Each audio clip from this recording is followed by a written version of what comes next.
You'd think the first step to preventing a tragedy would be obvious, right? Predict it. But what if our ability to predict one of the most serious public health challenges we face is, well, fundamentally flawed? Today, we're diving into the incredibly complex world of suicide prevention and the paradox that sits right at its heart. All right, here's our roadmap. First, we're going to tackle the surprising numbers behind suicide prediction. Then, we'll unpack the huge hidden barrier of stigma. After that, we'll see how clinicians actually assess risk in the real world. And finally, we'll get into the practical strategies that are really making a difference. Okay, let's get right into it. We're going to start with a fact that might honestly shock you. For all of our incredible medical and psychological advances, our ability to see who is at imminent risk of suicide is, well, it's incredibly limited. So, what is this number 0.58? Well, it comes from a massive analysis of research spanning 5 whole decades. And what it found was that the absolute peak predictive power of our very best risk assessment tools is just 0.58. To really get what that means, think about it this way. A perfect prediction would be a 1.0. Pure random chance, flipping a coin, is zero point 0.5. So at 0.58, our most sophisticated, scientifically backed methods are only just a tiny bit better than a complete guess. And we're not talking about some rare occurrence here. According to the CDC, back in 2021, suicide was the 12th leading cause of death in the United States. That makes it a massive, widespread crisis, which makes our inability to predict it that much more alarming. This statement from the U.S. Preventative Services Task Force really just drives the point home. These are the experts, and even they admit that we just don't have enough evidence to say that screening everyone is a good idea. The science simply isn't there to back it up as some kind of foolproof plan. So if our clinical tools are that weak, what else is getting in the way? To understand that, we have to look outside the clinic and talk about a powerful, invisible force, stigma. The way we think about suicide hasn't always been the same, not even close. It used to be treated as a crime, literally called self-murder, and families could be punished for it. Then, sociologists like Emil Durkheim started reframing it as a social problem, and in the 20th century, it got tied to mental illness. Now, that was a huge step up from seeing it as a crime, but it also brought a whole new set of problems and laid the groundwork for the stigma we're still fighting today. So, what is stigma really?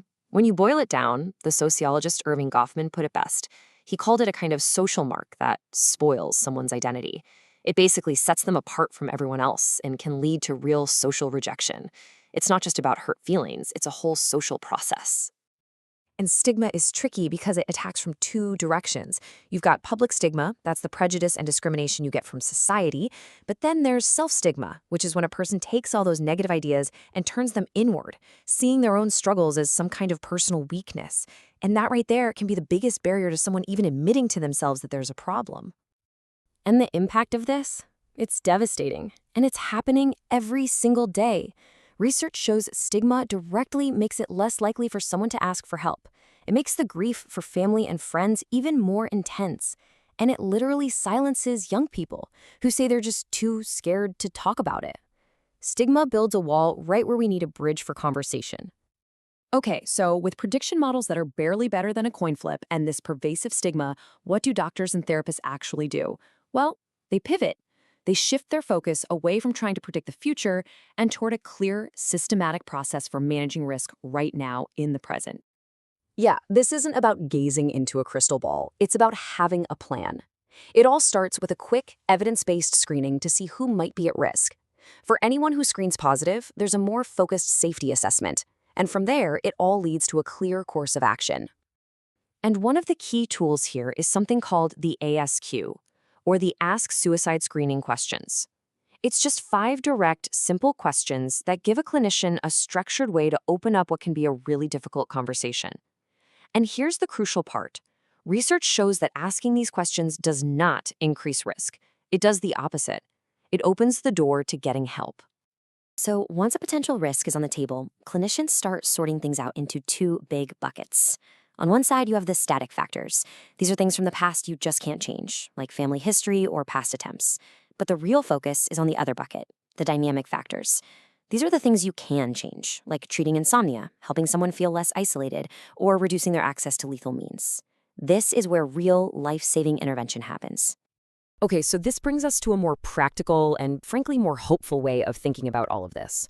Because if we can't perfectly predict the future, we can absolutely work to make the present safer.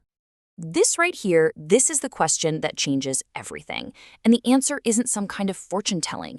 It's about taking concrete, proactive steps to lower the known risks and to build a much stronger safety net for people. So, what does that action plan actually look like? Well, it's a whole toolkit of strategies that are proven to work. Things like safety planning, which is basically a collaborative roadmap for getting through a crisis. There's lethal means counseling, making someone's immediate environment safer. Even simple things like follow-up calls or letters after a crisis have been shown to be incredibly powerful.